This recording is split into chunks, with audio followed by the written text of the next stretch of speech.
मेरे भक्त प्रेमियों,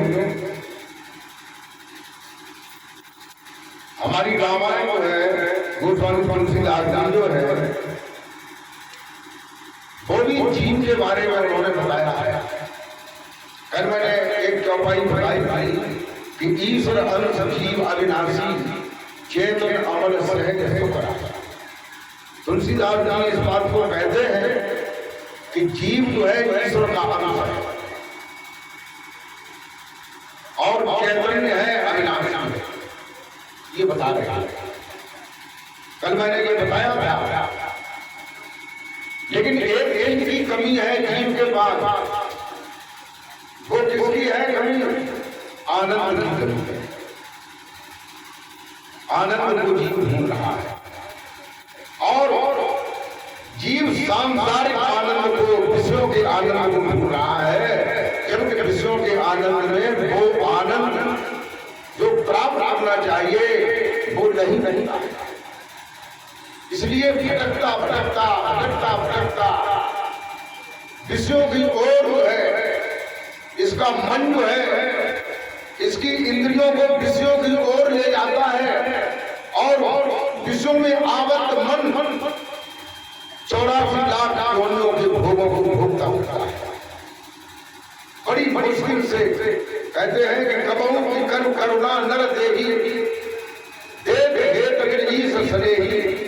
कभी उस ईश्वर पर, ईश्वर जो है जीव पर कृपा करता है, तब वो मनुष्य का शरीर बनता है। देखो ऐसे दर्शन में ईश्वर के पास भी तुम्हें मनुष्य जीवन देने की कोई वैकेंसी नहीं है।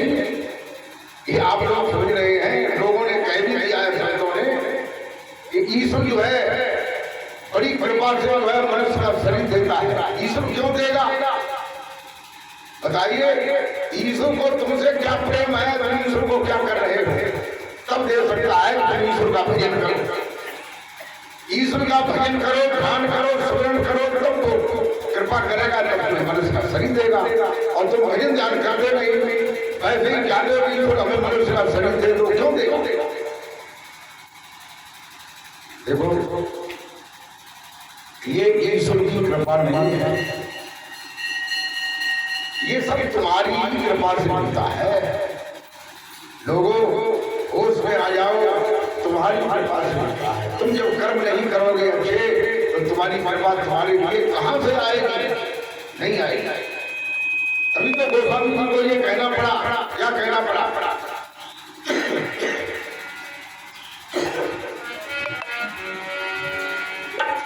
कि कर्म प्रधान विश्व रचना और जो यशो करे तो फल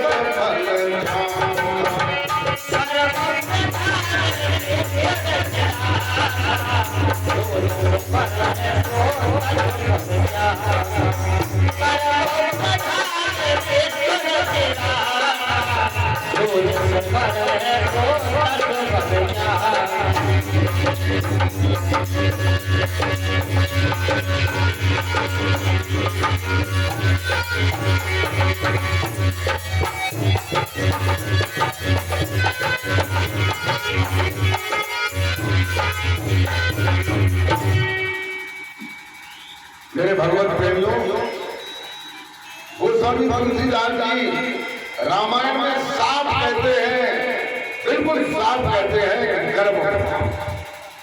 कर्म ही प्रधान है। विश्व रचना का जिस कर्म ने सारी दुनिया की रचना रच रखी है, सारी दुनिया की रचना, सारी दुनिया में क्या है? सारी दुनिया में पशु है, सारी दुनिया में पक्षी है, सारी दुनिया में कीट पतंग है। ऐसे जीव जंतु हैं जिनकी गिनती विद्वान लोगों ने 84 लाख लगाई है। अब वो कितनी है, ज्यादा है, कम है, क्या है, गिनती तो है और दुनिया। ये पेड़ पौधे हैं, ये भी जीव है। ये खड़े हुए हैं, इन्होंने भी कोई ऐसा कर्म किया है इसलिए कि जड़ कर दिए गए हैं, वो यहीं खड़े रह सकते जाने। इनके मुंह जो है खुला हुआ नहीं है, ये कुछ कह नहीं सकते, जड़ों के द्वारा बोले ले रहे हैं, ये जड़ है। और तुम भी अगर अच्छे कर्म नहीं करोगे तो क्या होगा? तुम्हें भी इन्हीं निम्न योनियों में जाना पड़ेगा।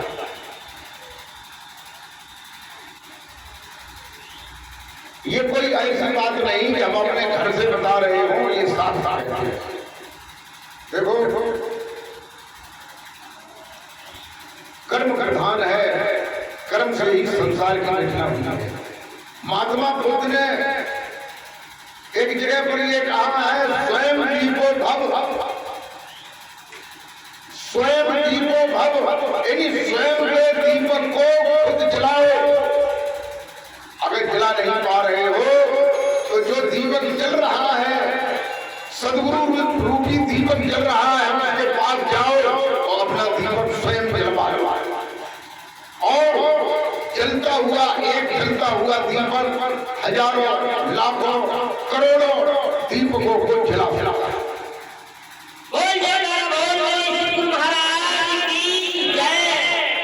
जलाने का मतलब है जागृत कर सकता है, आप अपने को जागृत कर सकते हैं। संतों ने बताया है, क्या बताया है कि हर घट अंदर साहिया और सूनी से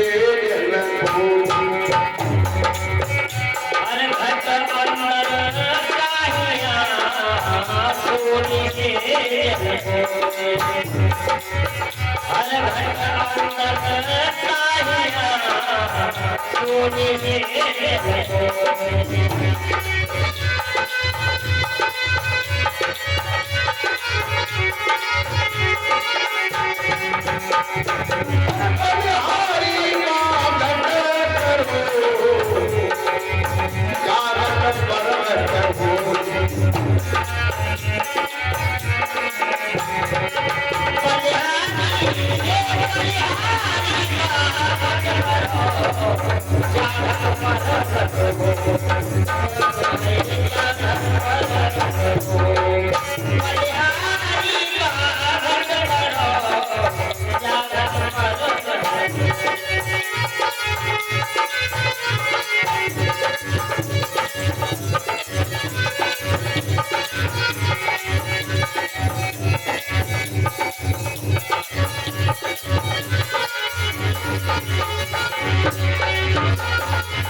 मेरे भगवत प्रेमियों,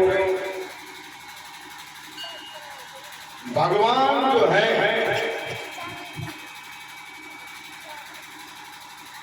भगवान को कोई ईश्वर या परमात्मा भगवान नहीं बनाता। अब ये बात आपको अटपटी सी लगी होगी, लगी कि नहीं? देखो, भगवत एक पद है, भगवान का एक पद है। ये हमारे श्रीमद् भागवत महापुराण में मैंने पढ़ा था कि ब्रह्मा जी है, उनकी अवस्था है, भगवान विष्णु है, उनकी अवस्था है, भगवान शंकर है, उनकी अवस्था है। अब इनके बारे में पूरी व्याख्या करने पर बहुत टाइम लगेगा, इसलिए मैं संक्षेप में बता रहा हूं। ये अवस्था है जैसे प्रधानमंत्री है, उसकी अवस्था है 5 वर्ष की। 5 वर्ष के बाद इलेक्शन होगा, फिर वो प्रधानमंत्री बनेंगे, और नहीं तो कोई दूसरा प्रधानमंत्री बनेगा। ऐसे ही जो भी भगवान है हुए हैं, ये अपने योग बल से, अपने तपोबल से भगवत पदवी को प्राप्त किया है। और इसका समय है, समय खत्म हो जाने पर उनका भी जन्म ऐसे ही होता है जैसे तुम्हारा जन्म हुआ। संतों ने बताया है कि साईं हर एक घट के अंदर मौजूद है, लेकिन उस घट की बलिहारी है, घट माने उस शरीर की बलिहारी शरीर की प्रतिष्ठा है, आरती है, पूजा है। किसकी? जिन्होंने अपने घट के अंदर उस साईं को प्रकट किया।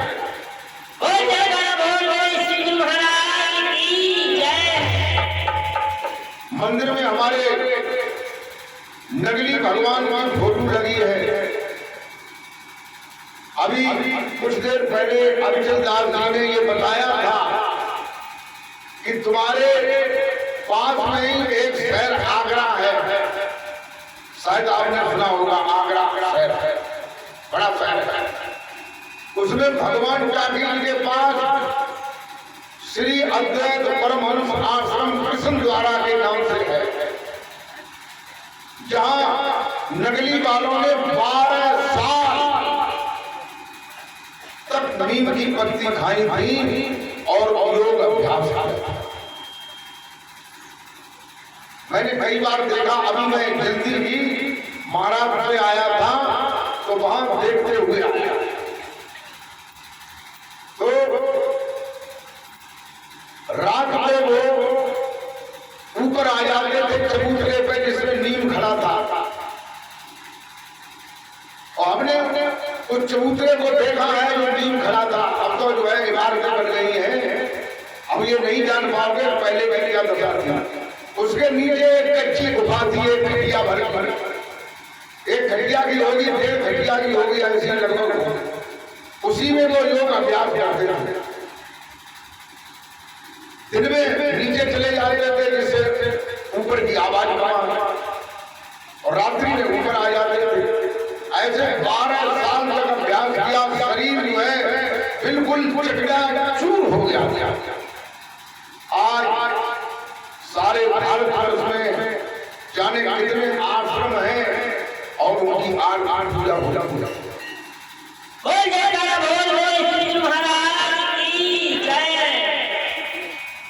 और कहते हैं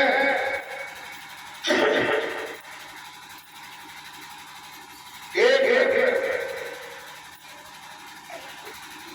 कपिल वस्तु में सिद्धोदन नाम के राजा थे। उनके एक लड़का था जिसका नाम सिद्धार्थ था। तो पहले तो वो लड़का ही था। वैसे तो कभी महिमा में तो कहते हैं कि वो उन्होंने जन्म लिया तो असतकाल देवल एक ऋषि आए उन्हें देखने के लिए। एक हिमालय की कंदराओं में विराजमान थे, वो उनके दर्शन करने के लिए आए। जैसे राम का जब जन्म हुआ तो राम के दर्शन करने के लिए भगवान शंकर जी आए, ऐसे उनकी महिमा में कहते हैं। ज्योतिषियों ने पहले ही बता दिया था कि ये लड़का जो है होनहार होगा। 19-20 साल की अवस्था में घर त्याग करके चला जाएगा और हर आदमी को प्राप्त करेगा। यह बहुत बड़ा चक्रवर्ती सम्राट होगा। राजा को चिंता हुई। राजा ने बहुत सुंदर एक महल बनवाया जिसमें सिद्धोदन का तो सिद्धार्थ का दिमाग जो है बैरागी की ओर ले जाएगा। बात बोली, किसी भी प्रकार की कोई आवाज नहीं आती। ऐसा किया। प्रेमी भक्तों, एक बार ऐसा हुआ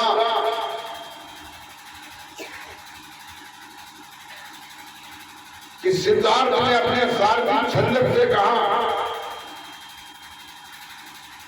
कि मैं शहर देखना चाहता हूं। बहुत दिन हो गए हमें बंदे पर। छंदक ने सिद्धोदन से कहा कि राजकुमार शहर देखना चाहते हैं। बड़ी निगरानी थी, क्यों कि कहीं इन्हें बैराग न हो जाए और ये घर छोड़ करके चले न जाए। प्रेमी भक्तों, नगर को सजाया गया, पताकाएं लगाई गई, साफ सफाई की गई। शहर में घूमने के लिए चंदक के साथ निकले तो उन्हें जो है उन्होंने क्या देखा, एक आदमी को देखा। उन्होंने कहा व्हाट इज दिस, ये कौन है? चंदक कहता है this is the old man, ये एक बुढ़ा आदमी है। उन्होंने कहा what is this the old man, ये बुढ़ा आदमी क्या होता है? क्योंकि जब वो परकोटे में रहे बचपन से उन्हें ये नहीं मालूम था बुढ़ा क्या होता है। तो चंदक ने बताया कि जब बच्चा जन्मता है तब बच्चा होता है, उसको शिशु कहते हैं, फिर वो बड़ा हो जाता है उसे किशोर कहते हैं, और बड़ा हो जाता है उसे जवान कहते हैं, जवान के बाद फिर जो है बुढ़ापा आ जाता है जिसमें खाल सिकुड़ जाती है, मुंह बंदर की तरह मुंह हो जाता है, आदमी कमजोर हो जाता है। तो उन्होंने कहा क्या ये अवस्था मेरी भी आएगी? तो चंदक ने कहा यस यस यस जरूर आएगा। सिद्धार्थ वाज नॉट हैप्पी, इनको प्रसन्नता नहीं हुई। ही केम बैक, वो फिर से वही परकोटों में चले गए, कुछ समय तक रहे। उसके बाद राजकुमार सिद्धार्थ ने फिर कहा कि मैं नगर देखना चाहता हूं। तो नगर देखने के लिए नगर की तैयारियां की गई, कपिल भक्त को सजाया गया दुल्हन की तरह, पताकाएं लगाए गए, जगह पे जगह अच्छी अच्छी सीनरी बनाई गई, अच्छे अच्छे लोगों के लिए जो है वहां उपस्थित किए गए प्रेमी भक्तों। उसी बीच में एक बीमार आदमी भी उपस्थित हुआ। जिस समय सिद्धार्थ अपने सारथी के साथ निकले तो उन्होंने बीमार आदमी को देखा, तो उन्होंने कहा व्हाट इज दिस, ये कौन है? उन्होंने कहा this is the weak man, ये एक बीमार आदमी है। उन्होंने कहा what is this the weak man, ये बीमार आदमी क्या होता है? उन्होंने कहा ये बीमारी होती है, रोग होता है, ये किसी को भी लग सकता है। उन्होंने कहा क्या ये रोग मुझे भी लग सकता है? यस यस आप। Siddharth was not happy, he came back, वो प्रसन्न नहीं हुए, वो फिर उन्हीं परकोटे में रहने लगे। कुछ समय बाद तीसरी बार सिद्धार्थ ने फिर कहा कि मैं नगर देखना चाहता हूं। नगर को फिर सजाया गया। उसी बीच में एक मृतक आदमी की यात्रा निकल रही थी। उसी बीच में सिद्धार्थ अपने चंदक सारथी के साथ था। उन्होंने पूछते हैं व्हाट इज दिस, ये क्या है, कौन है ये? उन्होंने कहा this is the dead body, ये एक मृतक शरीर है। What is the dead body, ये डेड बॉडी क्या होता है? उन्होंने कहा ये डेड बॉडी अभी मैंने पहली बार में आपको बताया था कि पहले आदमी जन्मता है, तब शिशु होता है, फिर किशोर होता है, फिर जवान होता है, फिर बुढ़ा होता है, फिर जरावस्था आती है, कमजोर हो जाता है, फिर उसके बाद उसकी मृत्यु हो जाती है। ये डेड बॉडी क्या है, ये मृतक क्या है? उन्होंने कहा शरीर के अंदर जो चेतन आत्मा है वो निकल करके चला जाता है। प्रेम भक्तों, सिद्धार्थ जो है अपने सारथी से कहते हैं कि ये चेतन आत्मा निकल करके कहां जाता है? सारथी कहता है राजकुमार ये मुझे नहीं मालूम है। तो ये कौन बताएगा? जगह ये बड़े बड़े विद्वान संत महात्मा लोग मुझे बता सकते। एकदम सिद्धार्थ के दिमाग में बैराग पैदा हो गया।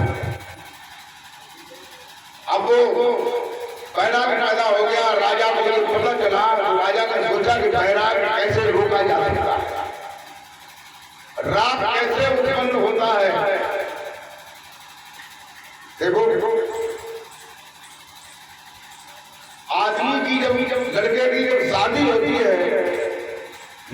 की या लड़की की शादी होती है कि नहीं? तो घर में जो है गीत गाए जाते हैं। कैसे गीत गाए जाते हैं? अब समझ रहे हो कैसे गीत गाए जाते? वैसे ही गीत गाए जाए जैसे लड़का और लड़की प्रभावित हो जाए कि प्यार बहुत जरूरी है। देखो इतना प्रभाव होता है कि किसी आदमी को जो बहुत बड़ा ग्रस्त हो उसे लगातार 1 महीने मुर्दे के साथ शमशान में ले जाओ, मुर्दा जलाइए और जला करके वो लौटे घर आए तो 1 महीने के बीच में ही उसे बैराग हो जाएगा कि नहीं? बैराग। एक आदमी हो, महात्मा हो, चांद उठाए हो या दाढ़ी रखाए हो, महात्मा बनो हो, भूख कर सके, गांव के पिया न जाते हो और उसको लगातार 1 महीने बरात करवा दो,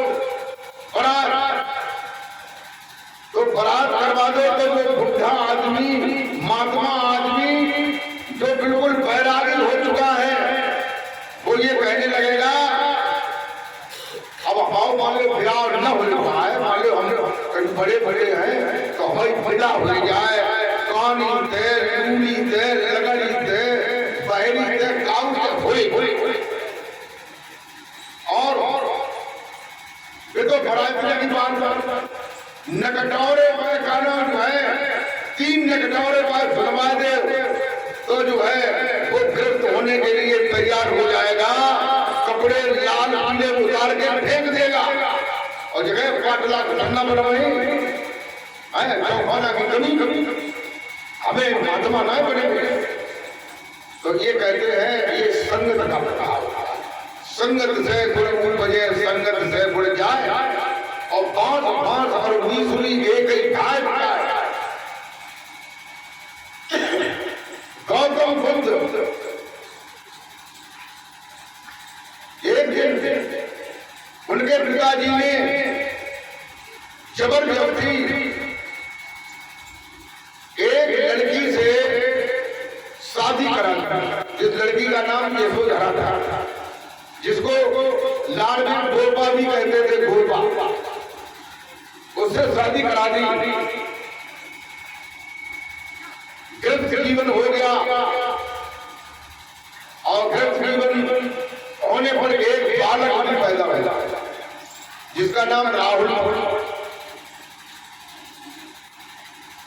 एक बालक पैदा हो गया लेकिन बैराग जो था वो बढ़ता गया।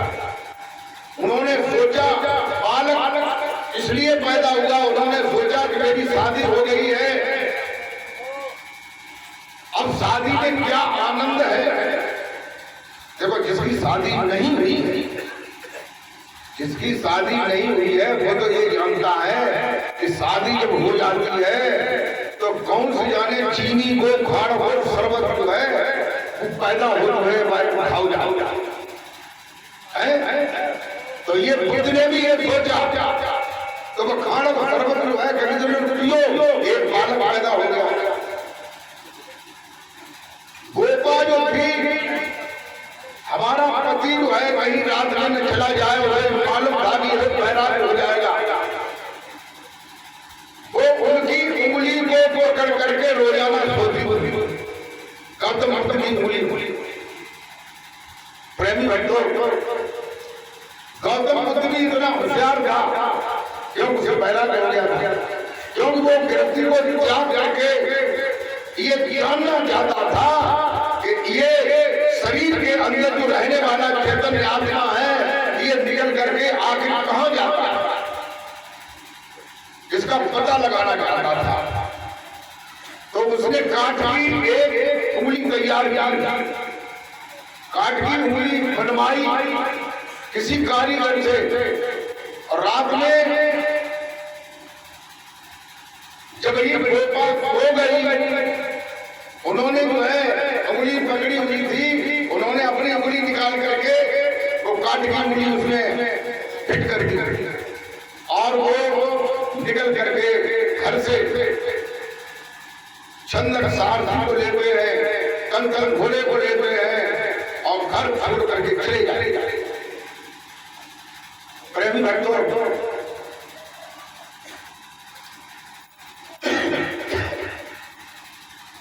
अनामा नदी के पार जाकर के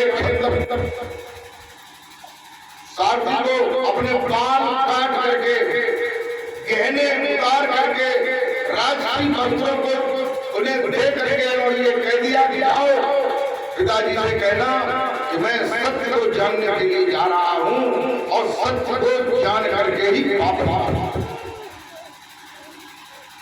प्रेमी भक्तों, नदी पार की उन्होंने नदी के इस पार एक बहेलिया साधु का भेद बना करके रहता था।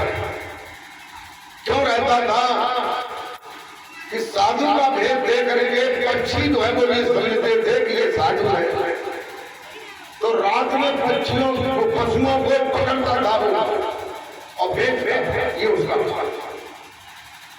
रात में उसके यहाँ रुके, उसने शिक्षा दी। क्या शिक्षा दी? ये शिक्षा दी कि ये लाल कपड़े मैं पहने हुए हूँ, मेरे पास एक जोड़ी लाल कपड़े जो है जोड़े रखे हैं साफ सुथरे, इन्हें मैंने पहना नहीं है। आप इन कपड़ों को पहन करके जाइए, हम तुम्हारी बात को समझ गए, अन्यथा तुम्हें कोई आदमी पकड़ेगा, मारेगा, चोर समझेगा और ये पाठ ले जाओ। लोगों से जब भूख लगे तब भोजन मांगना। तो पहले गुरु जो है उस बहेलिया को बनाया, फिर जो है बहेलिया ने बताया कि आगे महात्मा रहते हैं, उनके पास चले जाइए। तो उनके पास उस समय भगवान कपिल देव का सांख्य योग सारे भारत में फैला। सांख्य योग कहते हैं, योग बहुत होते हैं, राजयोग, सहज योग, सांख्य योग, पातंजलि योग, हठ योग, और हठ योग के 6 खंड होते हैं। धोती, बंदी, नोती, नौली, गुंजर, विराट, अलग अलग खंड। तो सांख्य योग का मतलब ये है कि इस योग में संख्या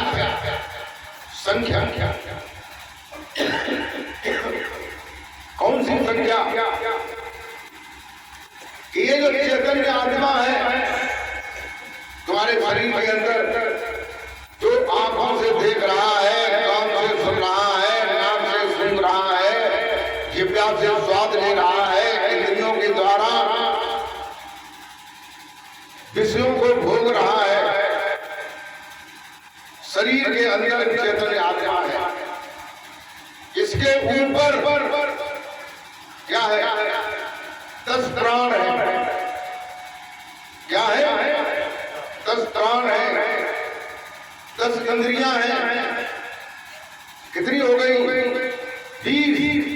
10 प्राण, 10 इंद्रियां, 4 अंतःकरण, मन, बुद्धि, चित्त, अहंकार। कितने हो गए? 24। 25वां जीव और 26वीं आत्मा। ये संख्या है। इसे सांख्य योग कहते हैं। इस संख्या को धीरे धीरे कम करो योग के द्वारा। जब केवल जीव भी खत्म हो जाए, केवल आत्मा ही आत्मा रह जाए, तब तुम्हारा योग जो है सफल होगा। ऐसा योग जिसमें श्वास को खींचो और श्वास को रोको, श्वास को फेंको और श्वास को रोको, यानी श्वास को फेंकना और रोकना बताया जाता है सांख्य। यही बताया भार्गव नाम के ऋषि ने। लेकिन महात्मा बुद्ध को कोई संतुष्टि नहीं हुई। वो वहां से उन्होंने कहा मुझे संतुष्टि नहीं है, तो उन्होंने कहा कि आगे पद्मा और सखी नाम की दो ब्राह्मणी ब्राह्मणी संत हैं उनके पास गए। तो उनके पास गए तो उन्होंने भी यही बात बताई। तो उन्होंने कहा मुझे संतुष्टि नहीं हुई है। उसके बाद उन्होंने फिर वहां से भी गमन किया। तो उन्होंने बताया कि आगे जो है अगार कलाम नाम के एक संत है उनके पास गए। तो उनके पास गए, उन्होंने भी वही बताया। फिर उसके बाद उन्होंने कहा मुझे संतुष्टि नहीं है। तो उन्होंने जो है ये बताया मगध में रामपुत्र नाम के एक संत है उनके पास जाओ। बताइए कितने संतों के पास कितने गुरु उन्होंने बनाए। लेकिन हमारे बौद्ध वाले लोग जो है कहते हैं कि गौतम बुद्ध ने कोई गुरु नहीं बोले। कहते हैं कि नहीं? क्यों कहते हैं कि वो गुरु से उन्हें सीखे आगे गुरु करना नहीं चाहते हैं। लेकिन ये नहीं मालूम है गुरु भी होए न ज्ञान और ज्ञान के होए विराग अग्नि काम है भेद। हमारे वेद पुराण कहते हैं कि बिना गुरु के ज्ञान नहीं होता है। गुरु कहते हैं मार्गदर्शक हो तो राम बिना राम का बताए आप कैसे चले जाएंगे? आपको नहीं मालूम। प्रेमी भक्तों, फिर वो ढोंगे की पहाड़ी पर जाकर के वहां बहुत से लोग तपस्या कर रहे थे और ये भी वहां तपस्या कर रहे थे। तो इनके ही गांव में पंच अधुरी ब्राह्मण थे। ब्राह्मणों के 5 लड़के, उनके मामा असद काल केवल ये बता गए थे कि ये लड़का जो है अरहत पदवी को इसी जन्म में प्राप्त करेगा। जब ये घर छोड़ करके चला जाए तो तुम भी जाकर के उसकी सेवा करना और धीरे धीरे जब वो विद्या प्राप्त कर लेगा तो वो बड़ी विद्या तुमको भी प्रदान करना। प्रेमी भक्तों, यही तो वो भोगे पहाड़ी में गए, यही अभ्यास करने लगे। कहते हैं 6 वर्ष 7 महीना और 3 दिन तक उन्होंने अभ्यास किया। शरीर बिल्कुल कमजोर हो गया, केवल अस्थियां रह गई और कुछ नहीं रहा।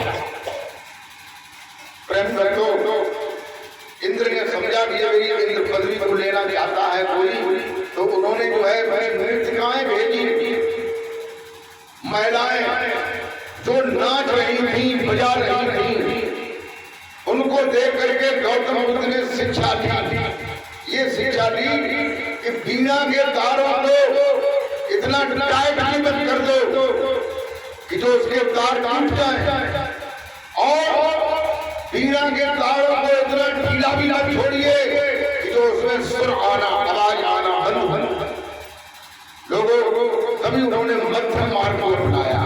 मध्यम मार्ग इन्हीं कुछ थोड़ा बहुत खाते पीते चलते फिरते योग अभ्यास करते। लोगों जब शांत लोग से उन्हें संतुष्टि नहीं हुई तो उन्हें पिछले जन्म की याद आ गई। गौतम बुद्ध पिछले जन्म में दूषित लोग हुए। जो दूषित लोग सूर्य लोक के ऊपर लोग है, लोक के ऊपर दूषित लोग है। उस लोक में सुमेध नाम के राजकुमार थे, उस समय भी राजा के लगे। और दीपंकर नाम के एक सदगुरु थे जिन्होंने उन्हें ज्ञान दिया था, उन्हें मार्ग बताया था कि ये जो है कहते तन का मन का श्वास का है गहरा संबंध। इस शरीर का और मन का और श्वास का आपस में गहरा संबंध है। श्वास के द्वारा ही तुम अंदर में प्रवेश कर सकते हो और श्वास के द्वारा मन को जो है निश्चल कर सकते हो। और मन जब निश्चल होगा तो मन रूपी पर्दा जब पार करोगे तो उस मन रूपी पर्दा के पार वह प्रभुत्व है, वह आनंद है, वह सच्चिदानंद धन है, जिसको पाने के बाद फिर किसी चीज की आवश्यकता नहीं होती।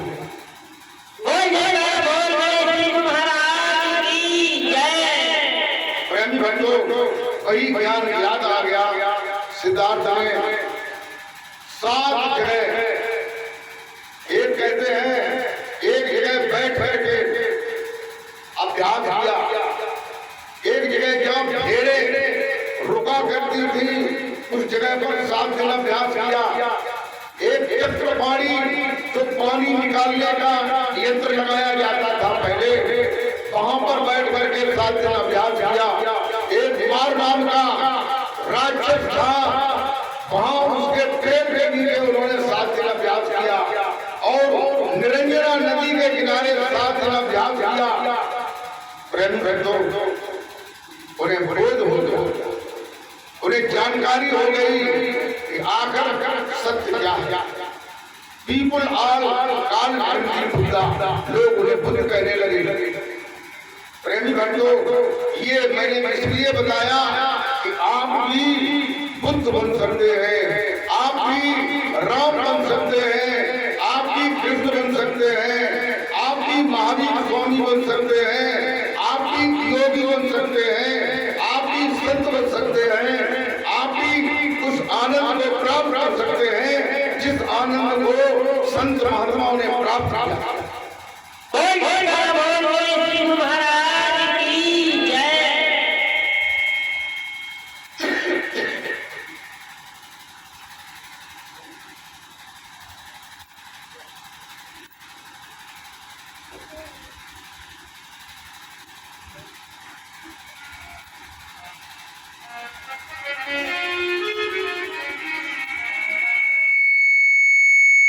गोस्वामी तुलसीदास जी कहते हैं, क्या कहते हैं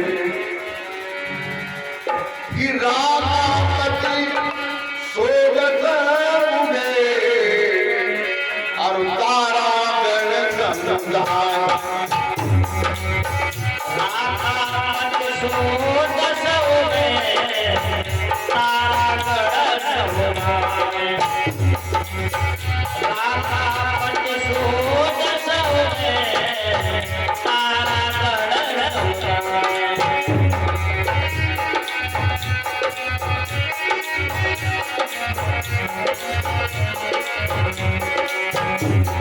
अरे सकल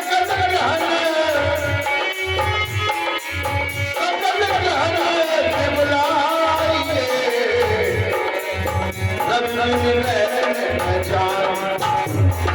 तुलसिया तुलसीदास जी कहते हैं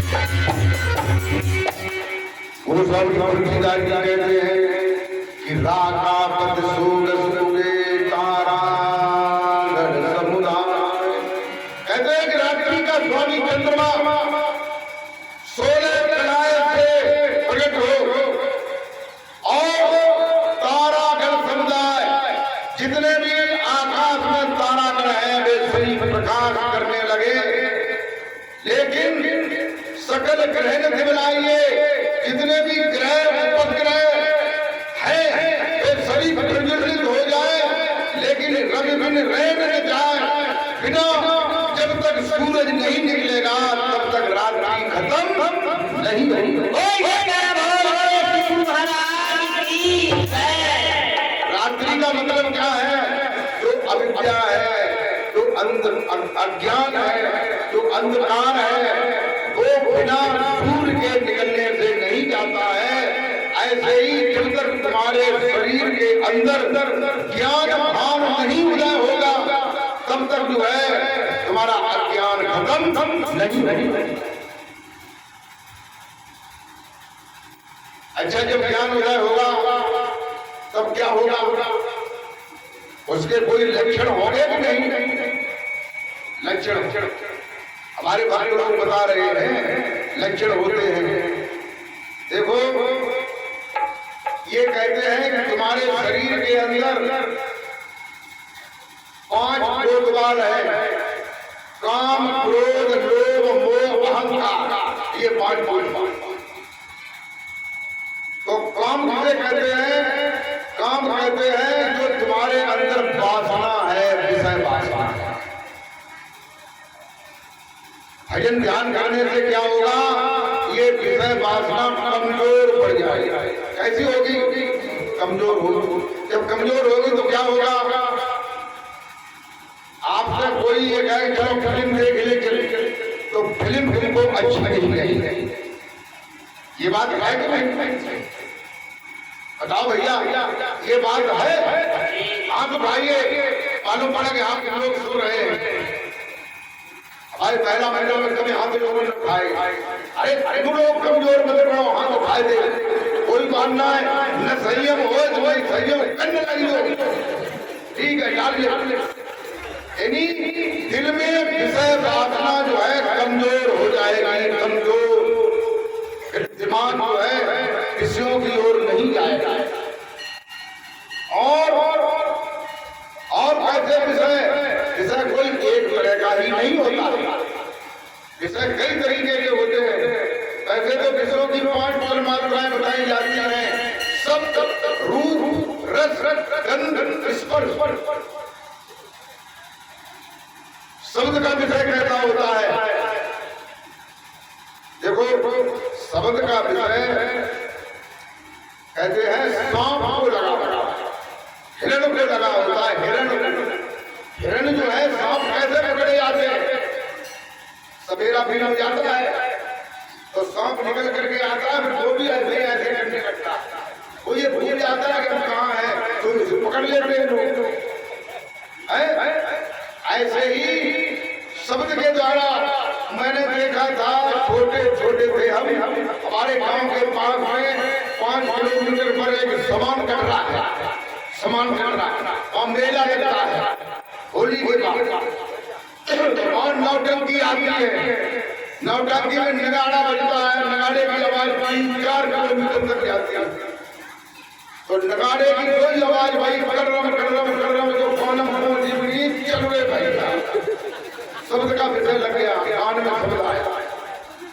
ऐसे ही रूप का विषय होता है। ये रूप का विषय पतंगे को लगा होता है। बरसात में जब दीपक जलाया जाता है तो पतंगा जो है दीपक के पास जाता है, उसे ज्ञान नहीं है, ये ज्ञान नहीं कि मैं मरेंगे कि बचेंगे। कहते कबीर साहब कहते हैं कि माया दीपक नर पतंग भ्रम भ्रम है परम, कह कबीर ज्ञान थे एक आदरण। कहते हैं कि ये माया जो है वो एक दीपक है और मनुष्य जो है एक पतंगा है, कीट पतंगा है। ये भ्रम भ्रम माने घूम घूम करके उस पर गिरता है और मर जाता है। शब्द, रूप, रस का विषय मछली को लगा होता है। मछेरा जो है मछली, छोटी मछली को कांटे में फांस देता है, या केंचुआ होता है उसे फांस करके और थूक करके थूक फेंक दो पानी में। मछली आई खाए गए, क्योंकि जीवन विषय लगोगा। जो ही खाओ भीतर कोई खल भटो न गिराओ, कोई ऊपर कीड़ा आता है हल्ला हो, कोई भी नहीं आएगा ना, कोई भी नहीं पकड़ो और फिर जो है गेटा लगा के फिर फेंक दो। तो ये जो है जीव का विषय। गंध का विषय भौरा को लगा होता है। तो भौरा जो है कोई फूल ऐसे होते हैं जैसे सूर्य अस्त होता है, वैसे फूल भी बंद। भौरा जो है कमल के फूल में बैठ जाता है, फूल बंद हो जाता है। सवेरे सूर्य उदय के पहले फूल खिला नहीं, हाथी आया तो उसने नए फूल ऐसे और कर्म करके पेट हरिओम चले गए। स्पर्श का विषय हाथी को लगा बना होता है।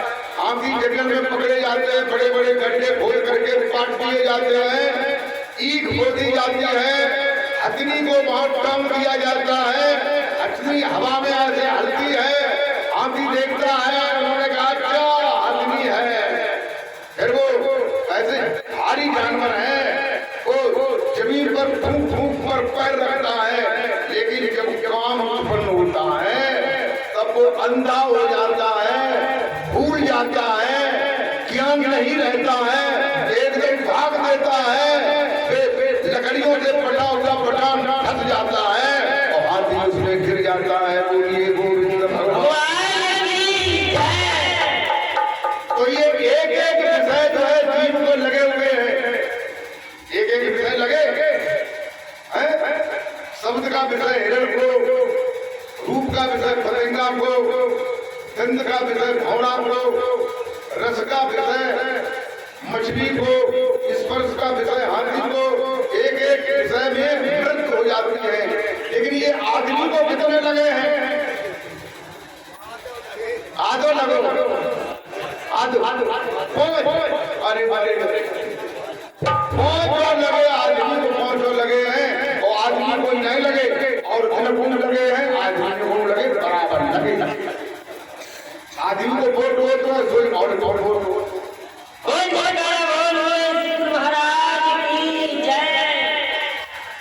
इसलिए जब हम भजन ध्यान करते हैं तो ये विषय और वासनाएं हमारे कमजोर हो जाते हैं। कैसे जो भजन ध्यान करते हैं वो किसी सुंदर लड़की को या महिला को देखते हैं तो उनके अंदर क्या भाव पैदा होता है? ये मेरी बहन हो सकती है, ये मेरी पुत्री हो सकती है, ये मेरी चाची हो सकती है, ये मेरी माँ हो सकती है, ऐसे भाव आएंगे कि नहीं? और जिसके विषय वासना है तो बुद्ध कह देंगे कि ये सब हमारी सारी प्रगति है, कि हमारी औरतें हैं, हम गोपेश महाराज हैं।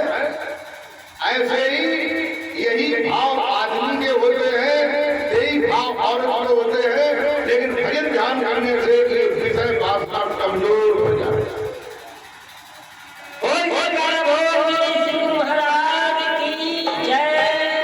ये मैंने एक कोतवाल की बात कही है, अभी चार कोतवाल और है। दूसरा कोतवाल है क्रोध। क्रोध तो क्रोध कैसा होता है? क्रोध में गुस्सा आता है।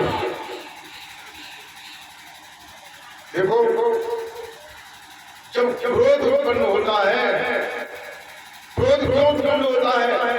क्रोध इसलिए उत्पन्न होता है कि क्रोध वाला आदमी ये चाहता है कि हम कहें सो बात मानो और भाई न मानो तो हम गुस्सा, कई बातें गुस्सा। जय बात रही साथ ही बहुत बोलना, जय बात लड़का के और लड़का के बाप की लड़ाई, जय भाई भाइयों की लड़ाई है। केवल यही लड़ाई है कि मेरी कहीं मानो, कि मेरी कहीं मानो ना सीताराम बोलो, मेरी कहीं मानो सीताराम बोलो, मेरी कहीं मानो सीताराम बोलो।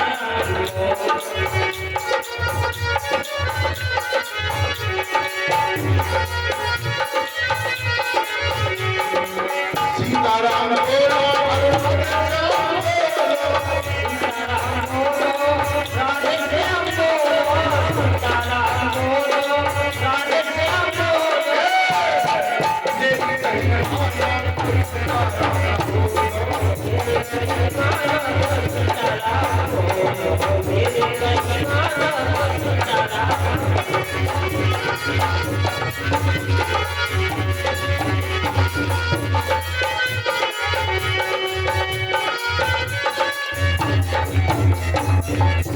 यानी ये तो एक भक्त की बात है कि मेरी कही मानो तो सीताराम बोलो, लेकिन जो आदमी गुस्सा हो रहा है वो क्या कहता है?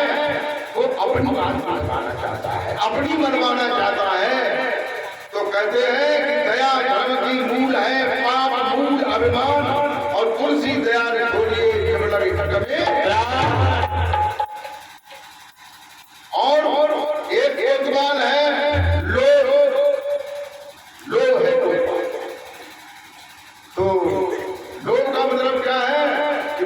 इकट्ठे करते रहो, जोड़ते रहो, पैसे इकट्ठे करते रहो, जोड़ते रहो, न खाओ, न पियो, न खान दे।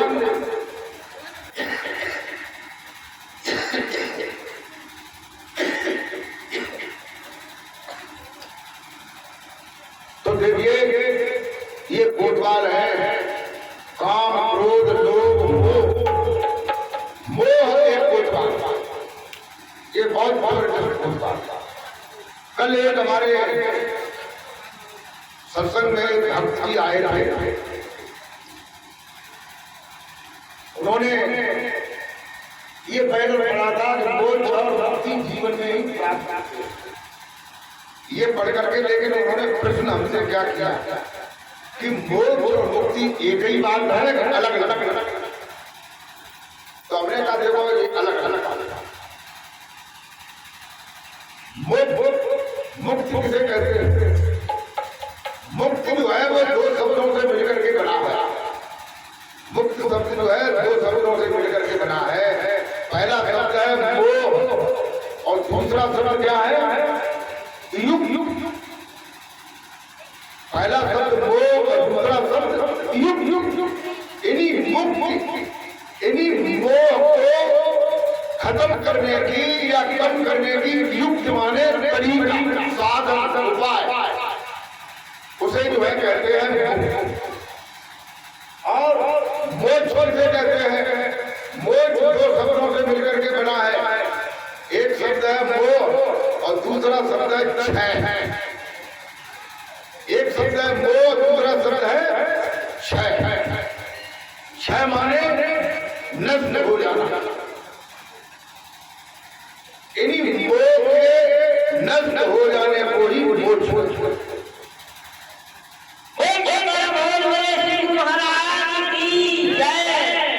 तो आप लोग जो है अपने मोह को नष्ट करोगे? कोई तैयार नहीं। एक दिन से ला रहा है मोक्ष को।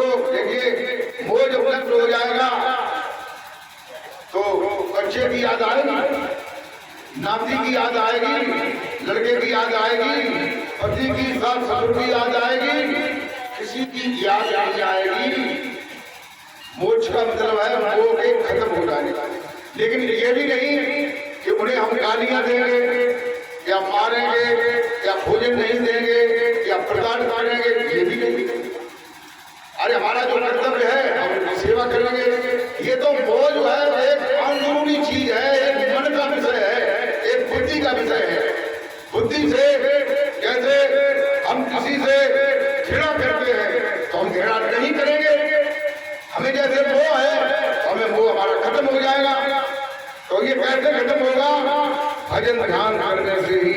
अब ये बताइए, गौतम बुद्ध थे, उनके माता पिता थे, उनके राज्य था, उनकी पत्नी थी, उनका बच्चा था, लेकिन फिर भी वो चले गए और उन्होंने अभ्यास किया।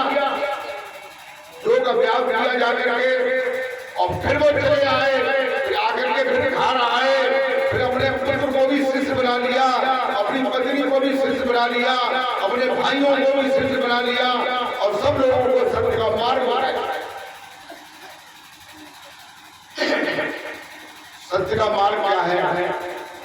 सत्य का मार्ग ये है जो परमात्मा है वो सबका एक ही परमात्मा और हर जगह है, हर समय है, हर स्थिति में है। कोई भी ऐसी जगह नहीं है जो जहाँ परमात्मा नहीं। महाराज की जय।